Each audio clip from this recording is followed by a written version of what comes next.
बंधु ज्ञानानंद करी नेमि चंद गुण कन माधव वंदित विमाल पद पुण्य पयो निधिनन ई विधि मंगल करन ते सब विधि मंगल होत उदंगल दूर सब समझो भानु जो।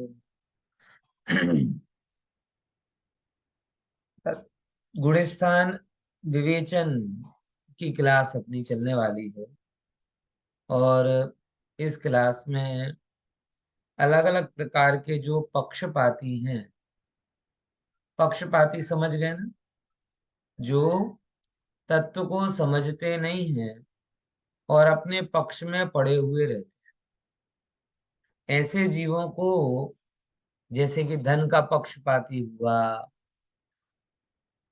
धर्म का पक्षपाती हुआ, क्रियाकांड का पक्षपाती हुआ, ऐसे जीव जो सत्य को समझना नहीं चाहते और अपने पक्ष के अनुसार ही विचार करते हैं, उन लोगों को अलग अलग तर्क और युक्ति के द्वारा धर्म के मार्ग पर लगाया गया। बराबर। उसमें लास्ट क्लास जिस पे अपनी चर्चा हुई थी, वो चर्चा किसके बारे में थी? वो चर्चा थी दो चीजों के बारे में। एक तो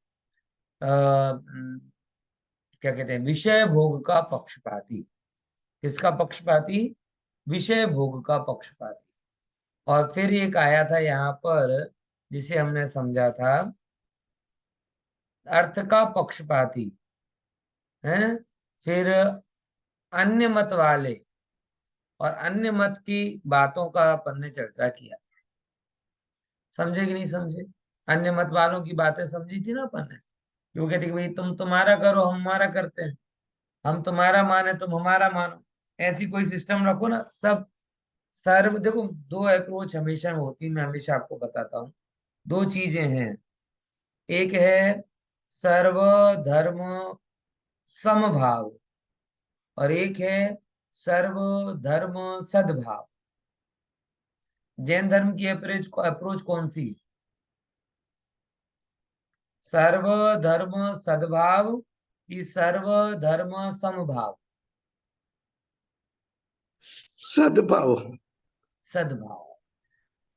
समभाव नहीं, सद्भाव। सद्भाव कहने का मतलब हम ये चाहते हैं कि भाई सब जैन हो जाएं, ये एक हमारी आदर्श बात है। अगर कोई नहीं होना चाहे तो सब अपने अपने में रहे, व्यवस्थित रहे। आज जैसे अलग अलग जगह शिखर जी के नाम पर या पालिताना वगैरह के नाम पर या ग्रेटर हिंदुइज्म के नाम पर जो जैन धर्म की मौलिकता है उसका खंडन करने की बात आती है तो हम उसका विरोध करते हैं। बराबर। सब शांति से रहें, ये अच्छी बात है, लेकिन समभाव नहीं। ये फंडामेंटल डिफरेंस आता है। तो इसी को थोड़ा अभी अभी विचार नहीं कर रहा अपन ज्यादा, लेकिन जैन धर्म की आइडियोलॉजी ये है कि भाई अन्य अन्य जगह गड़बड़ है। यहाँ पे कहते हैं ना कि भाई आपने ये कहा, क्या कहा कि हमारे शास्त्रों में भी ये सब चर्चा आदि है। मतलब कहना कि ये यहाँ से लीला के द्वारा ईश्वर ने काम किया। फिर कहते हैं, ये 25वें नंबर का प्रश्न है, देखो। यहाँ से 25वें नंबर का प्रश्न पढ़ते हैं।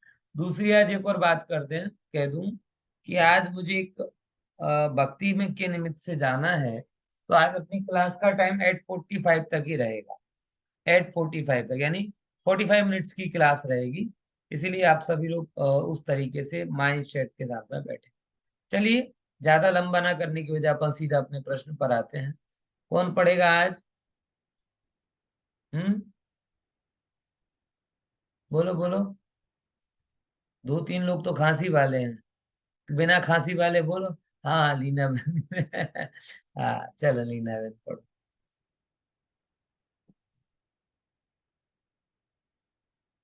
26 क्वेश्चन नंबर। आ, से फरी हाँ एक सेकंड। हाँ हाँ बस से 25, हाँ 26 करवानो छे। તે ફરી કહે છે કે અમારા શાસ્ત્રોમાં ત્યાગ વૈરાગ્ય અહિંસક આદિનો પણ તો ઉપદેશ છે. ઉત્તર: તે સર્વ ઉપદેશ પૂર્વાપર વિરોધ સહિત છે. ક્યાંક વિષય પોષાય છે, ક્યાંક નિષેધ કરે છે, ક્યાંક પહેલા વૈરાગ્ય બતાડી પાછળથી હિંસા આદિ કરવી તે પુષ્ટ કરે છે. તે વાતુલ વચનવત, વાતુલ એટલે કે જેની બુદ્ધિ ઠેકાણે ન હોય, ખોટી બુદ્ધિરૂપ વચન પ્રમાણ કેવી રીતે હોય? जो હવે अन्य मत की बात आ गई। अन्य मत वाला ऐसा कहे कि भाई हमारे यहाँ पे भी तो कई कई बात आती है, त्याग की बात आती है, वैराग की बात आती है, कहीं अहिंसा की बात आती है, कहीं कुछ आता है, बराबर ना। तो उसके लिए यहाँ पे इन्होंने कहा, टोडरमल जी साहब ने, भाई तुम ये कह रहे हो, लेकिन इन सब में बड़ी समस्या है। क्या समस्या है? क्योंकि सारा का सारा उपदेश पूर्वापर विरोध से। पूर्वापर विरोध मतलब क्या होता है? तो कहीं पे विषय की पोषण किया जा रहा है, कहीं निषेध किया जा रहा है। कहीं ऐसा बोला जाएगा कि भैया हिंसा मत करो, कहीं बोला जाएगा धर्म के नाम पर की गई हिंसा हिंसा नहीं होती। कहीं त्याग का मेरा उपदेश बताया जाएगा, कहीं पर ऐसा बोल उल्टा सीधा बोल दिया जाएगा। कहीं ब्रह्मचर्य की बात बोलेंगे, कहीं बोलेंगे कि अपुत्रस्य गतिर नास्ति। आप समझो, कहीं क्या बोला जाएगा कि ब्रह्मचर्य से रहना चाहिए, और कहीं कहीं क्या बोला जाएगा कि जिसकी संतान नहीं हो उसे मोक्ष हो ही नहीं सकता। तो ये दो चीजें एक साथ कैसे आएंगी? कहीं बोले हिंसा नहीं करनी चाहिए, और कहीं यज्ञों के नाम पर हिंसा करा दिया जाता है। हिंदू परंपरा में तो आज तो खरेखर लोगों को पता नहीं है, भगवा भगवा करते हैं, लेकिन इतने ज्यादा विरोधाभास है हिंदू परंपरा में कि क्या बताएं। हिंदू परंपरा में सर्वाधिक विरोधाभास, क्योंकि वो एक्चुअल में एक हिंदू एक रिलीजन है ही नहीं, ये अलग अलग विचारधाराओं का समूह। एक्चुअल में धर्म नहीं है हिंदू, संस्कृति है। और संस्कृति में अलग अलग विचारधारा की जो जो भी लिखे वो सब चीजें शामिल हो गई।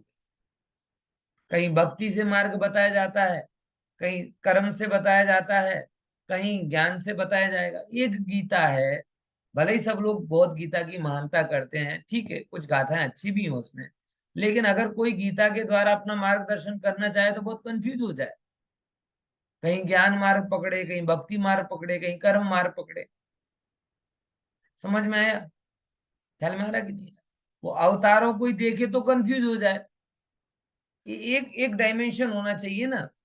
वहां पे तो परशुराम भी अवतार हैं जो फरसा लेकर लोगों को मारने जाते हैं, और राम भी अवतार।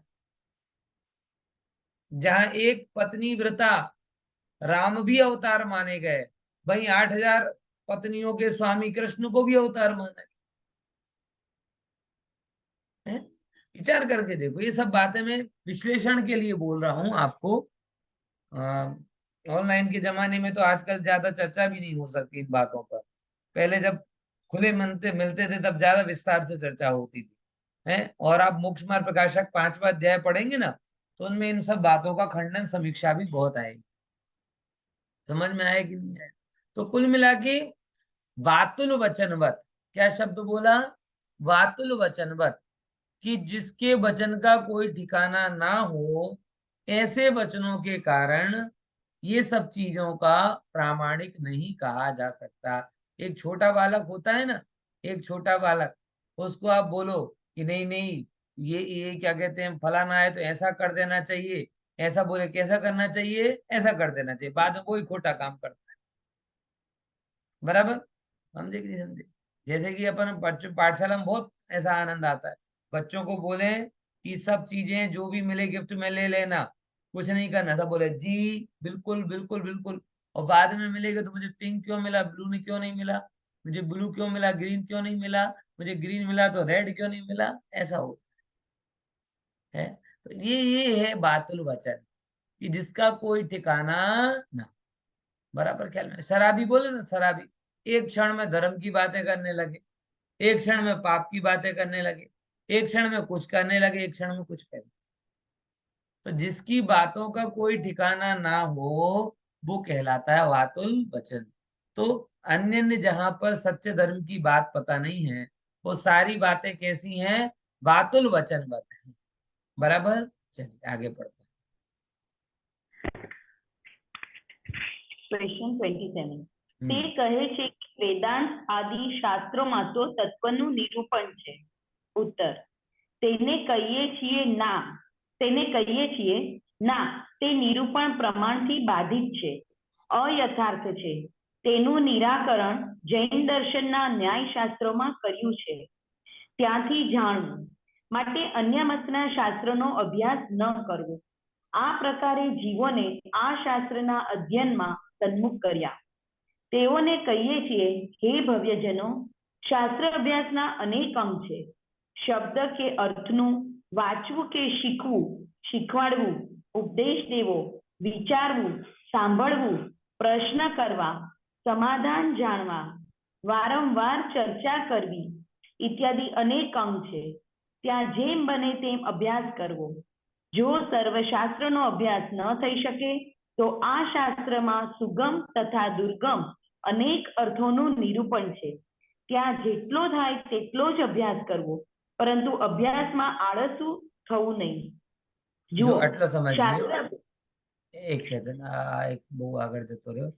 હા, બહુ જ ઇમ્પોર્ટન્ટ बात અહીંયા આવી કે કોઈ એમ કહે કે ભાઈ તત્વ જ્ઞાન તો બધી જ જગ્યા છે, અને ખાસ कर ऐसा कथन वो लोग कहते हैं जिन्हें कुछ भी ज्ञान नहीं होता. બધા ધર્મો સારા હોય, બધા ધર્મો સાચા હોય, બધા શાस्त्रों સરખા હોય, ऐसा कौन कहता है बताओ.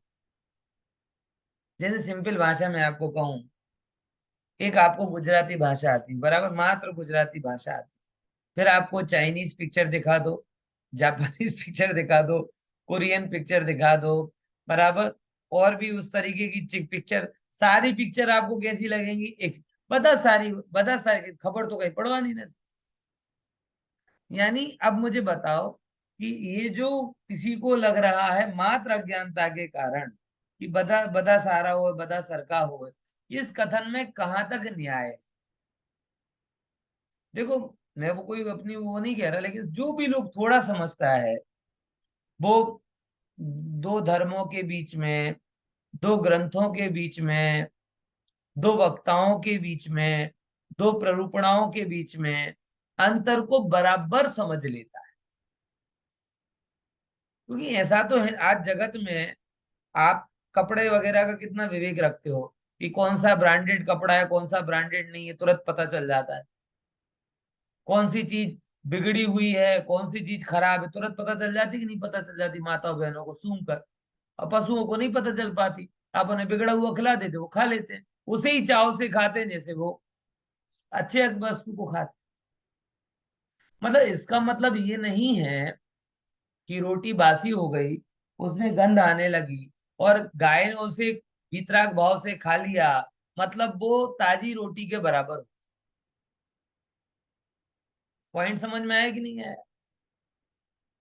अगर आपको बासी रोटी का पता चल गया कि अब इसमें गड़बड़ी हो गई है, मीन्स उसमें गड़बड़ी है, आपको क्यों पता चला? क्योंकि आपका छोपसम अच्छा है. गाय का मोटा छोपसम, इसीलिए उसे पता नहीं चलता. लेकिन उसमें भी ये है कि अगर कोई ज्यादा, क्या कहते हैं, होशियार गाय हो तो सूंघ के छोड़ देती है, करेगी और छोड़ देगी. समझ में आया कि नहीं है? ख्याल में है ना? तो वो छोपसम के ऊपर है. तो जो लोगों को सत्य और तथ्य का पता नहीं हो, ऐसे सारे लोग बार बार ऐसा कहते हैं सब बढ़िया है, सब बढ़िया है. इनके उन्हीं से पूछो तो टोटरमल साहब कहते हैं ना, ये ना एक झटके ना पड़ी. आप कह रहे हो हमारे यहाँ पे भी तत्व ज्ञान की बातें आती हैं, तो टोटरमल जी साहब ने बिल्कुल भी दया दिखाए बिना ये कह दिया कि नहीं नहीं नहीं, आपकी बातें असत्य हैं. आप इसके बारे में विस्तार से जानना चाहते हो तो जैन शास्त्रों का अध्ययन करो, न्याय शास्त्रों का अध्ययन. प्रमेय कमल मार्तंड, राज वार्तिक, सर्वार्थ सिद्धि है, न्याय कुबुद्ध चंद्र परिशीलन, अष्ट सहस्त्री, प्रमेय रत्नमाला, परीक्षा मुख, बहुत सारे ग्रंथ हैं न्याय. सिद्धि विनिश्चय में लघी स्त्रयी, सत्य शासन परीक्षा, पत्र परीक्षा, प्रमाण मीमांसा, प्रमाण परीक्षा, इतने ग्रंथ हैं, इतने ग्रंथ हैं।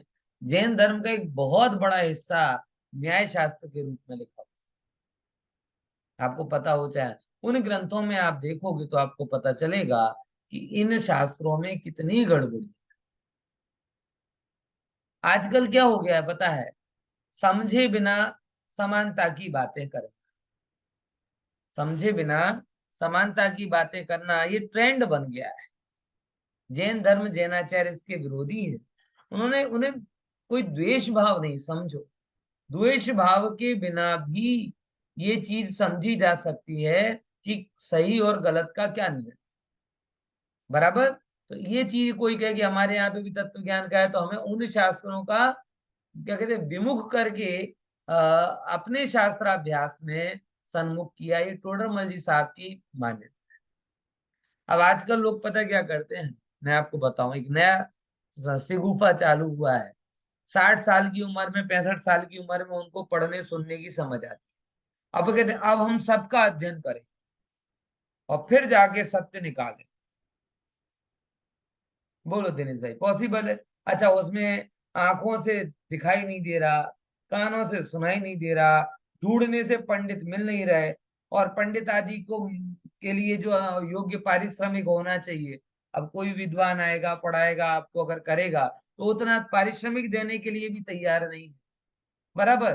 भोगों के लिए, पूरे ज्ञान के लिए जरा सा भी समर्पित नहीं, और भोगों के लिए पूरी तैयारी। अब बोले अब हम खुद करेंगे, ना ना टाइम दे रहे हैं, ना शक्ति बची है, ना सामर्थ्य बचा हुआ है। अब कह रहे कहां से पढ़ लो, अब सब पढ़ना है, सब पढ़ना। मूर्खता है, मूर्खता है। मेरे यहाँ पे पाराडी में एक बहन थी, बहुत अच्छी थी, उन्हें 60-65 की उम्र में पीएचडी करने की सूझी। अब पीएचडी करते करते वो पीएचडी में गई। अब वो सबका पढ़ेंगे, ये करेंगे, वो करेंगे। अभी हालत ये है कि वो ना ना यहाँ की रही ना वहां की, वो अलग ही एक जोन में चली गई। अब उन्हें ये भी सही नहीं लगता, वो भी सही लगता है, मतलब दूध में ना दही में हो गई। इसीलिए मैं आपको कहता हूं, पहले नंबर, अगर आपकी, हर विवेकी व्यक्ति समय के अनुसार निर्णय करता है, बराबर। 65 साल की उम्र में पीएचडी करके आपका उद्देश्य क्या है? कोई कोई पारमार्थिक उद्देश्य भी नहीं, लौकिक उद्देश्य भी नहीं है। अगर परमार्थ के उद्देश्य से कर रहे हो तो मूल शास्त्रों का अध्ययन करो पवित्रता के साथ। वो न्यूज में आएंगे कि 65 साल की उम्र में पीएचडी की, ये किया ना वो किया, उसके लिए ये इतनी मेहनत, इतना श्रम किया एक पुस्तक छपाने के लिए उन्होंने, और अभी मुझे पूरा निरर्थक लग रहा है। पीएचडी निरर्थक ये नहीं कह रहा, लेकिन वो समय ठीक नहीं। अब अगर आप 60 की उम्र में सद्बुद्धि अगर आई है, तो क्रम से जैन शास्त्रों का स्वाध्याय।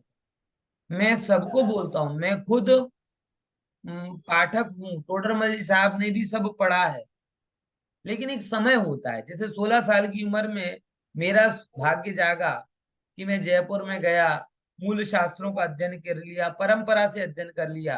अब मैं बाहर जाऊंगा तो सब चीजें मेरे ज्ञान में एड ऑन होंगी, मेरे मूल को खत्म नहीं करेंगी। और जब तक मूल चीजों का अध्ययन ना हो और यहाँ वहां जाए, वो कंफ्यूज हो जाता है। इसीलिए ऐसे लोगों के लिए मैं क्लियर कट कहना चाहता हूं, सब पढ़ लूं ऐसा आग्रह मत रखो। आजकल लोग, यूट्यूब में भी एक बहुत बड़ी समस्या है, मैं बार बार इस बात को कहता हूं कि यूट्यूब में एक बहुत बड़ी प्रॉब्लम क्या आ रही है, आज भी लोगों की ये समस्या है कि 5 मिनट इस बाबा को सुन लिया, 5 मिनट उस मोटिवेशनल को सुन लिया, 5 मिनट उसको सुन लिया, तो ऐसा हौच पौच हो जाता है दिमाग में, कुछ समझ में नहीं आता। फेसबुक पे हजारों आ रहे हैं। जो मैं सबको कहता हूँ, अच्छा जैन में भी अगर पढ़ रहे हैं, एक दिन इस ग्रंथ को सुन लिया, एक दिन उस ग्रंथ को सुन लिया, एक प्रवचन उनका सुन लिया, एक प्रवचन इनका सुन लिया, सब खिचड़ी होता जा रहा है। खास सबके लिए कहता हूं, किसी का भी सुनो, थरली सुनो, विधिवत अध्ययन करो। एक भी ग्रंथ को आपने कंप्लीटली समझ लिया तो पूरी जिनवाणी को समझने की ताकत आ जाएगी। और एक भी ग्रंथ को आप ढंग से नहीं समझ पाए, उड़नचू ये सुना ये सुना ये सुना ये सुना ये सुना, कुछ खबर नहीं। ये नियम बना के चलो, पद्धति से अध्ययन। क्रमबद्ध पर्याय की चर्चा करते हैं, क्रमबद्ध स्वाध्याय भी होना चाहिए। क्या बोला? क्रमबद्ध पर्याय की चर्चा करते हो, क्रमबद्ध स्वाध्याय भी होना चाहिए। उड़ती उड़ती बातें सुनोगे पकड़ोगे, कुछ समझ में नहीं आए, मेहनत डबल लगेगी, फायदा जीरो रहे। नितिन भाई भी उस दिन बात कह रहे थे, बहुत सारे लोगों की है कि ऐसे ऐसे सुने तो ख्याल में नहीं आता, सिस्टम से सुनोगे सब समझ में। बराबर समझे कि नहीं? इसीलिए टोडरमल जी साहब ने शास्त्र अभ्यास करने को बोला है, पढ़ने को नहीं बोला। अभ्यास में ये सब सावधानियां होती हैं, समय से पढ़ना, क्रम से पढ़ना, अनुशासन पूर्वक पढ़ना, पढ़कर विचारना, प्रैक्टिस करना, ये सब चीजें स्टडी में नहीं शामिल होती, ये अभ्यास में शामिल। बराबर? तो हमें क्या करना चाहिए? अभ्यास करना। अभ्यास देखो, अब अभ्यास में क्या क्या होता है वो बताते हैं। तो ऊपर की बात क्लियर आई ना कि 60 साल की उम्र में अगर आप पढ़ना चालू करो तो सब पढ़ने मत जाना, मूलभूत चीजों को पढ़ना। अब देखो, शास्त्राभ्यास के अनेक अंग हैं, क्या करना अभ्यास के नाम पर, बहुत बढ़िया लिखा है। सबसे पहले नंबर का काम है शब्दों के अर्थ वाचू के सी। आपके भी कई पुत्र पुत्रादि या परिवार के लोग या कोई भी मुमुक्षु जीव जब मेरे से कहता है कि क्या पढ़ें, तो मैं उसको एक शब्द में कहता हूं कि 200 शब्दों का अर्थ सीख। आपको जैन धर्म सीखना है तो क्या करो, कम से कम 200 शब्दों के अर्थ सीखो, बिना टाइम वेस्ट किए। बहुत अच्छे से ईमानदारी पूर्वक 200 शब्दों के अर्थ, मतलब जीव तत्व क्या है, गुण स्थान क्या है, अंतरात्मा पर आत्मा क्या है, सात तत्व क्या है, द्रव्य गुण पर्याय क्या है। बराबर? ये जो फंडामेंटल उपादान निमित्त जो भी चीजें हैं, ज्यादा नहीं है, 200-300 शब्द ही हैं। आप एक बार उन 200-300 शब्दों के अर्थ सीख लो बस, फिर उसके बाद आगे बढ़ो। इसके लिए क्या करना? इसके लिए लघुजन सिद्धांत प्रवेशिका का अध्ययन करना। बराबर ना? वो फिर क्या कहते हैं? सीखवू। पहले नंबर बोला वांचवू, वांचसो तो सीखसो, પછી શીખવાડવું। सिखाना, अरे बोले पंडित बना रहे हो, पंडित बनने का बुरी बात है। डॉक्टर बनना अच्छा लगे, कलेक्टर बनना अच्छा लगे, इंजीनियर बनना अच्छा लगे, और पंडित बनना वो बेकार बात हो गई। धिक्कार है ऐसी सोच। विचार करके देखो, आपको हमको सबको इस बात का गर्व होना चाहिए कि अगर विद्वान बने तो बुराई क्या है। उल्टा उल्टी परंपराएं चलती। व्यक्ति डॉक्टर बनता है, कॉलर ऊंची करके बोलता है कि मैं डॉक्टर, मेरा बेटा डॉक्टर, और पंडित बन जाए, पंडित बन गया बेचारा है। है? बोले विचार करके देखो, सोचो जरा, क्या कहें। मैं खुद जब अपने परिवार को कई बार देखता हूं तो मुझे कई बार लगता है कि पात्रता के बिना नकामा होता है। जितना आनंद इस पद का होने का मुझे है और किसी को नहीं है। और शायद अगर वो इनकम 10 टाइम्स होती तो उनका आनंद 10 गुना होता, 100 गुना होता। सब संबंधियों में ये तो भाग्यवान होते हैं। और ये ऐसे मेरी की बात नहीं कर रहा है, गुजराती समाज में भी यही बात है। सबसे ज्यादा मतलब स्कूलों में पैसा देते हैं गुजराती लोग, और अपने बच्चों को नहीं पहुंचाते। सबसे कम विद्यार्थी अगर पढ़ रहे हैं इतने सारे विद्यालयों में, तो गुजराती पढ़ रहे हैं, सबसे कम पढ़ रहे हैं। गर्व मान नहीं है, इस चीज का क्या नहीं है, मान नहीं। बराबर?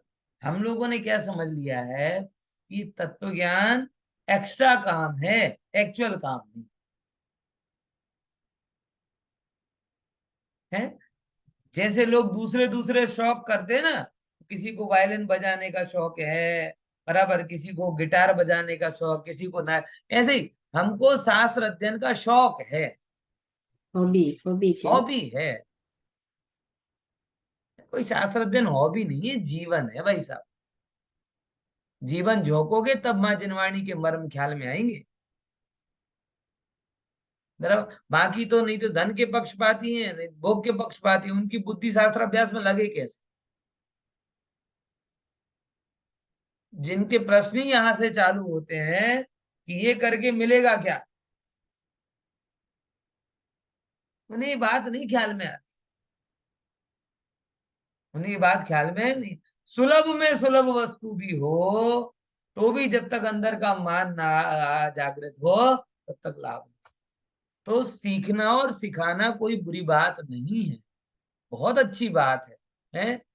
हाँ, इसको ये सेकेंडरी लेवल नहीं रखना, इसको महानता का दर्जा बरकरार रखना, ये आचार्यों की देन है। और जो भी दूसरे तक पहुंचा रहा है वो महान उपकारी अभ्यास है, ये भी है। समझे कि नहीं? फिर क्या बोलते हैं? उपदेश देवो, उपदेश देना। फिर उपदेश देने के लिए क्या करना?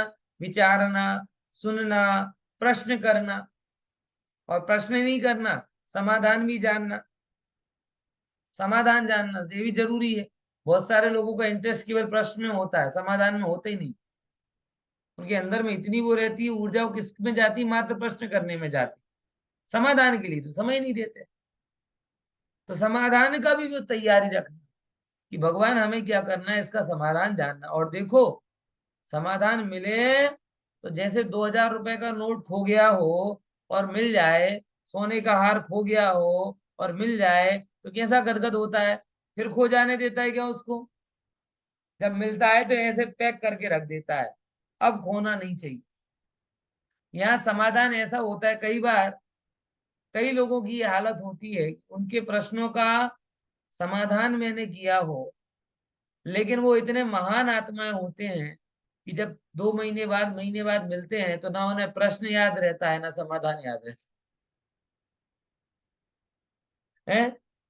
उनका प्रश्न मुझे याद रहता है, मतलब मुझे डबल काम करना पड़ता है। पहले ये याद कराना पड़ता है कि आपको ये प्रश्न था, और उसकी स्वीकारोक्ति के लिए आजू बाजू वाला बताना पड़ता है कि अपन लोग यहाँ बैठे थे, आपने इस रंग के कपड़े पहने थे, फिर खाने में भी ये खाया था, फिर खाते खाते आपने ये पूछा था। तब उन्हें, हाँ हाँ हाँ, कहीं कहीं पूछो तो आप बताओ। मैंने अब कहीं नहीं पूछो, आप पूछो तो અને આનો આ જવાબ હતો। એ ત્યારે પણ કીધો તો પાછું કહું છું, હવે 6 મહિના પછી ભૂલી જશો તોય ચિંતા નહીં કરતા, મારો જવાબ એવો નો એવો જ રહેશે। समझा कि नहीं? तो याद भी रखना। और क्या करना, एक और बड़ी, बारंबार चर्चा करना इत्यादि अनेक अंग हैं। वहां जेम बने तेम अभ्यास करवो, जहां तक जा सके वैसा अभ्यास करना। और क्या बोला? सर्व शास्त्रों नो अभ्यास ना हो तो आ शास्त्र में सुगम અને दुर्गम अनेक अर्थों नो निरूपण छे, ત્યાં જેટલું થાય એટલો અભ્યાસ કરવો, પરંતુ અભ્યાસમાં આળસુ થવું નહીં। ખ્યાલમાં આવે છે ને? હા, વાંચો, આગળ વાંચો। જુઓ, શાસ્ત્ર અભ્યાસનો મહિમા, જેના થવાથી જીવ પરંપરાથી આત્માનુભવ દશાને પ્રાપ્ત થાય છે, જેનાથી મોક્ષરૂપ ફળની પ્રાપ્તિ થાય છે, એ તો દૂર રહ્યું। શાસ્ત્ર અભ્યાસથી તત્કાળ પણ કેટલા ગુણ પ્રગટ થાય છે। પહેલું, ક્રોધ આદि કષાયોની તો મંદતા થાય છે। एक सेकंड, ये बताओ, एक एक वास्तु जैस અને કહેતો જઈશ। जो बहुत इंपॉर्टेंट बात है कि जे शास्त्र अभ्यास की महिमा कैसी कि परंपरा से आत्मानुभव को प्राप्त हो और मोक्ष की प्राप्ति हो, और वर्तमान में भी कोई लाभ है, ऐसा नहीं कि कल कल के ही लाभ है, उधारी वाले लाभ, तत्काल के नगद के भी लाभ है। नगद के लाभों में सबसे पहले क्या बोला? देखो, सबसे पहले बोला क्रोधादि कषायों की मंदता होती है। ये बहुत गहरी बात। आपने देखा होगा कि ज्यादा तपस्वी होते हैं, मेरा एक मित्र है, वो बार बार कहता है कि बुझो भाई, જેનોમાં જેટલા તપ કરે ને, જેટલા તપે કરે છે ને એટલા તપેલા હોય છે. એક જનરલ ઓબ્ઝર્વેશન છે લોકોમાં, જે જેટલા તપ કરે એ એટલો કેવો હોય, તપેલો હોય. તપેલો એટલે સમજી ગયા ને? હે कि बात बात में गरम गरम होता है। ने ककड़ाहट करे ना आऊ क्यों? तप पचता नहीं, तप पचता नहीं है। क्यों? क्योंकि ज्ञान की खुराक नहीं मिली ना। ज्ञान की आंत में तप पच जाता है, तप के दांत में वो ज्ञान पच नहीं पाता। समझे कि नहीं समझे? ज्ञान की आंत इतनी अच्छी होती है ना कि तप का गरिष्ठ भोजन भी पच जाता है। लेकिन आंत आंत बगैर का व्यक्ति हो और खिचड़ी भी खाए, क्या करे? आंत वगैरह का खिचड़ी भी खाए तो भी नहीं पच पाएगी। और आंत जिसके पास हो, कैसा भी गरिष्ठ भोजन कर ले पच जाए। ये है। तो जिसके अंदर में ज्ञान की आंत है, ज्ञान के दांत नहीं, ज्ञान की आंत। आंत और दांत में फर्क होता है। दांत ऊपरी होते हैं, काटने के भी काम आते हैं, लेकिन आंत काटने के काम नहीं आती। और भीतरी होती है, वो सिर्फ पचाने के काम में आती। ज्ञान के दांत होंगे ना तो हाथी दांत भी बन जाएंगे और शेर के दांत भी बन जाएंगे। समझ में आया कि नहीं आया? हाथी दांत बनेंगे मतलब क्या हुआ? दिखावे के। शेर के दांत बनेंगे तो चीर फाड़ वाले। यानी ज्ञान का आप ढोंग भी कर सकते हो, ज्ञान से आप झगड़ भी सकते हो, लेकिन ज्ञान की आंत होगी ना, आंत, तो आंत में क्या करते हैं? आतरडामा बद्धू पचाई जाए। क्रोध नो उदय पची जैसे, कषाय नो उदय पची जैसे, બધું થઈ જાય। એ જ્ઞાનના હાથની તાકાત છે। बराबर? समझे कि नहीं समझे? तो दोनों समझ है ना। तो ज्ञान के दांत नहीं रखना, ज्ञान की आंत रखना। और ज्ञान की आंत वाला व्यक्ति क्रोधादि कषाय मंदता को प्राप्त हो जाते हैं। अब देखो, पंचेंद्रियों में विषयों में होने वाली प्रवृत्ति रुकाती है। अधिक क्या कहें, मैं खुद अपना अनुभव कह सकता हूं इसके विषय में, कि जब भी शास्त्राभ्यास में जुड़ते हैं तो बाकी कोई विषय आकर्षित लुभाता नहीं। मतलब कोई अतिरिक्त नहीं, जिनवाणी की महिमा है। अगर कोई ब्रह्मचारी भी हो तो गारंटी नहीं है कि वो विषयों से दूर है तो विषय लुभा नहीं रहे। और अगर ज्ञानी जीव है, शास्त्राभ्यासी जीव है, तो विषयों में भी है तो भी उसे विषय लुभा नहीं। ऐसा होता है। ज्ञान जिसको लुभाने लगता है वो जगत में लोभित नहीं होता। ये नियम है। बराबर? इसीलिए अपने यहाँ पे पहले ज्ञानी होने की बात की। फिर देखो, अति चंचल मन पर एकाग्र થાય છે। कितना भी चंचल मन हो किसी जीव का, अगर वो शास्त्र, अब मैं आप लोगों से ही एक प्रश्न करता हूं कि आप साल 2 साल, जितने लोग जो जुड़ रहे हैं, साल 2 साल 3 साल से स्वाध्याय ऐसे आप जुड़ना चालू हुए, तो आपकी चित्त की कंसंट्रेशन लेवल है वो पहले से फार बेटर हो।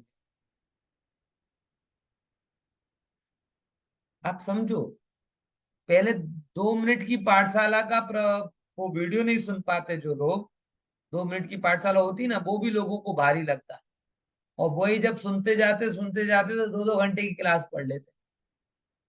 पॉसिबल है इस उम्र में बिना किसी कारण के भी 2 घंटे आप एक जगह बैठ के सुन रहे हो?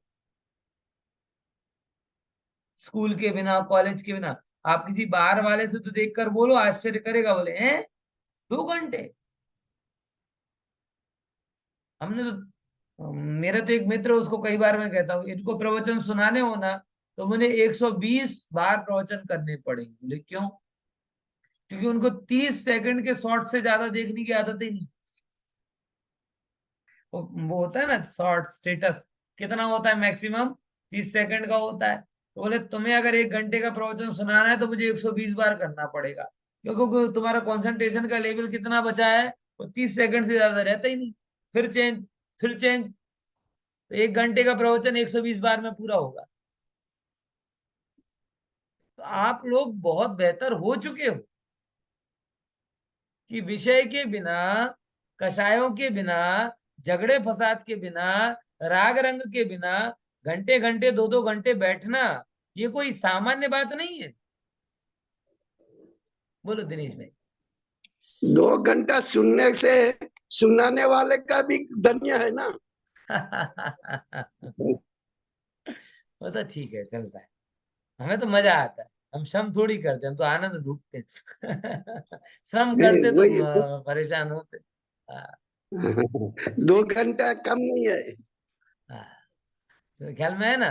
तो अति चंचल मनपण कैसा होता है, एकाग्र हो जाता है।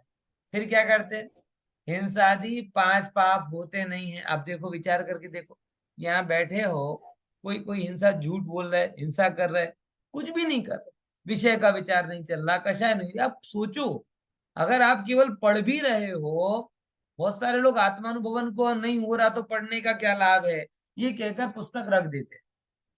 और एक वर्ग ऐसा भी है, આત્માનુભવન વગર બધું જ નકામો છે, નકામો છે અમને ખબર છે, પણ એ છોડીને તમે જે કરો એ હું કામનું છે?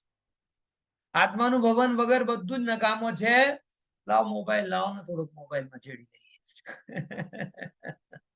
લાવ રિમોટ લઈએ, થોડાક ન્યૂઝ જોઈ લઈએ, આત્માનુભવન તો બધું નકામો છે। અરે ભાઈ, બધું જ નકામો છે અમને ખબર છે, પણ એ છોડીને તમે જે કરવા જાઓ તો એ શું કામના છે?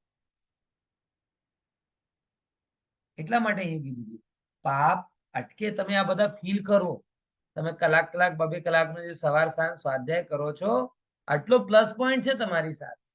ચંચલ મન એકાગ્ર થઈ રહ્યો છે, પછી કશાયની મંદતા થઈ રહી છે, પાપ થતા નથી।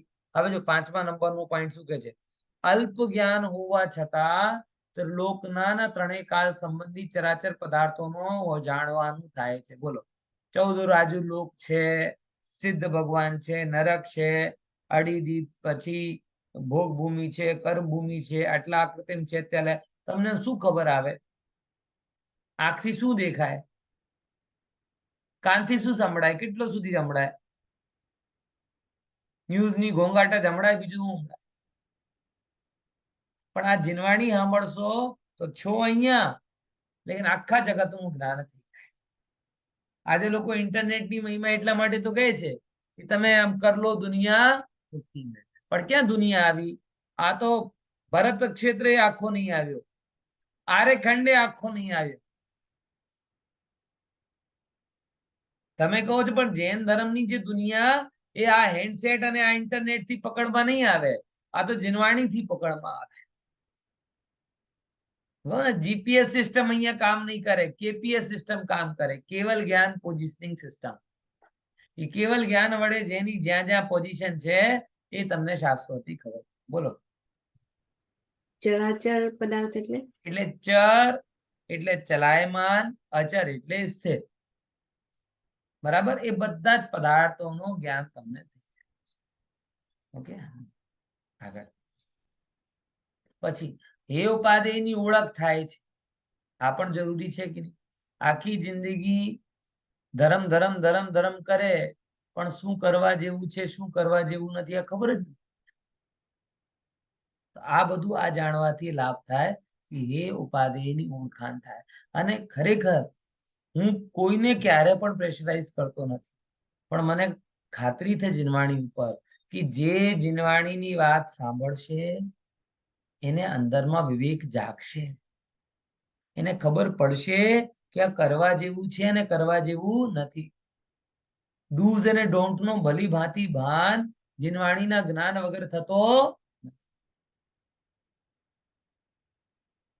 સમજ્યા કે નહીં સમજ્યા? બાકી કોણ કે, મને કહો, બાકી બધા તો હેમાં ઉપાધેયપણું કરાવશે, કરાવે કે નહીં કરાવે? બોલો, પારકાનો ધંધાનો વિચાર કરવો હે, પણ પોતાનો ધંધાનો તો વિચાર કરવું પડે ને, એ તો ઉપાધિ।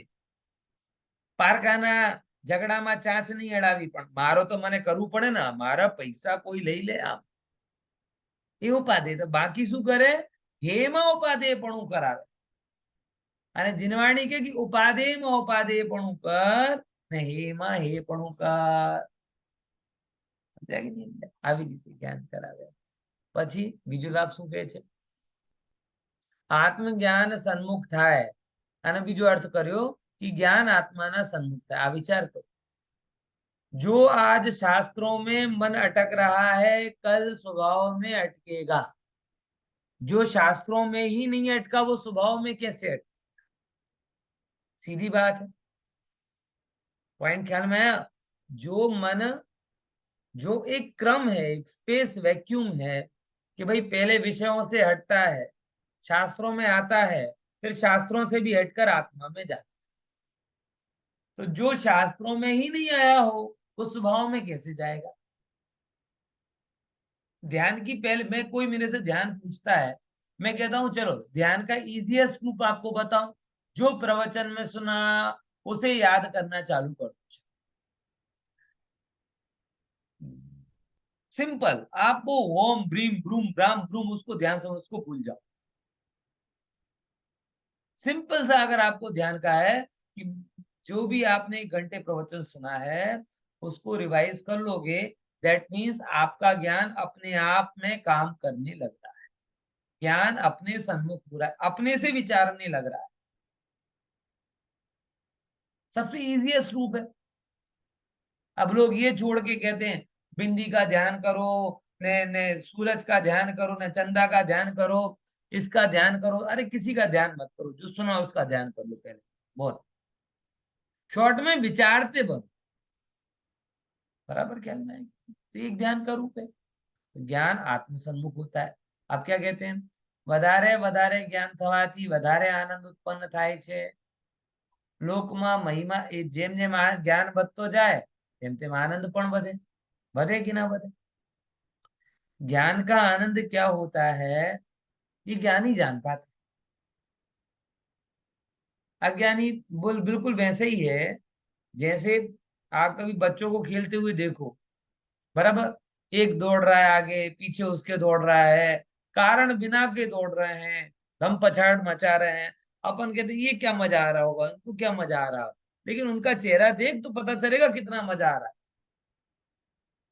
तू अपने आप से प्रश्न कर कि तुझे जिन चीजों में मजा आता है उससे आनंद तो आता नहीं। तुझे वो भले नाकामी लग रही है लेकिन उनका प्रदेश प्रदेश रोमांचित है उस चीज। मैं तो बच्चों से बहुत सीखता हूँ, नाकामी चीज में भी काम का मजा ले लेना। और हम नोट गिनते हैं तो भी माथे पे आनंद नहीं दिखता, टेंशन ही दिखती है। कोई भी काम करते, हर काम में जो हॉबी होती ना, हॉबी में भी हम टेंशन करते, आनंदित नहीं रहते। सो कॉल्ड, क्योंकि हम दूसरों से देख रहे हैं। बच्चों जैसी बातें करना कहेंगे साहब, नहीं नहीं ये तो हम बड़े हो गए, बच्चा अब मजा आ रहा है उसमें ही, लेकिन अब पढ़े लिखे हैं, एजुकेटेड हैं, तो वैसी बातें करना चाहिए ना जो दुनिया को अच्छी लगे। हैं? विचार कर, ये बेवकूफी है, ये बेवकूफी है। दुनिया को अच्छा लगाने के लिए तुम्हें करना क्या है? समझ में आया? इसीलिए जैसे जैसे आनंद आता जाएगा वैसे वैसे और जानना होता जाएगा, आनंद पड़ता है। लोक में महिमा विशेष यश होता है, ये भी बोला है कि कोई इच्छा हो या ना हो, लेकिन अगर आपने जिनवाणी को समझ लिया तो महिमा होगी होगी और होगी। क्यों नहीं होगी? क्यों नहीं होगी? जैसे जगत में धन को महिमा मंडित करने वाले लोग हैं, वैसे ज्ञान की भी कदर भले ही कम होंगे लेकिन होंगे ही होंगे। और मैंने आज सुबह के प्रवचन में भी ये बात कही थी कि धन वाले तो कहाँ के कहाँ छूट जाते हैं, नहीं कल रात की क्लास में आई थी, धन वाले तो कहाँ के कहाँ छूट जाते हैं, ज्ञान वाले रह जाते। बड़े बड़े राजा महाराजाओं को लोग भूल गए लेकिन उस शास्त्र के विशारद को आज भी याद रखते हैं। विशेष महिमा होती है, बराबर। और अंतिम क्या लाभ बताया टोडरमल साहब ने? शातिशय पुण्यनो बंध थाय छे। अगर श्रेष्ठ में श्रेष्ठ गुण पुण्य बंध भी हो तो वो शास्त्राभ्यास से प्रकट होता है। ऐसे 10 लाभ हैं। मेरा निवेदन है कि आप सब लोग इसे कंठस्थ कर लें, और जब भी क्लास में बैठे तब अपन कहते हैं ना तत्काल लाभ क्या क्या हो रहे हैं, इनका विचार करके तो आपको आप लाभ और हानि का विचार कर पाएंगे। कि क्लास छोड़कर अगर कहीं घूमने गए या कहीं मीटिंग में गए या टीवी देखी या मोबाइल देखा तो क्या लाभ हुआ, और क्लास में बैठे तो क्या लाभ। फिर तुलना का आप सही ढंग से करें। ठीक है, अभी आज हम चर्चा में इतना विराम लेते हैं, विशेष चर्चा पर अगली क्लास में करें। तो मेन गुण स्थान की चर्चा है वो अगले बुधवार से अपनी चालू रखो। जय जय जिनेंद्र। जिनेन्द्र।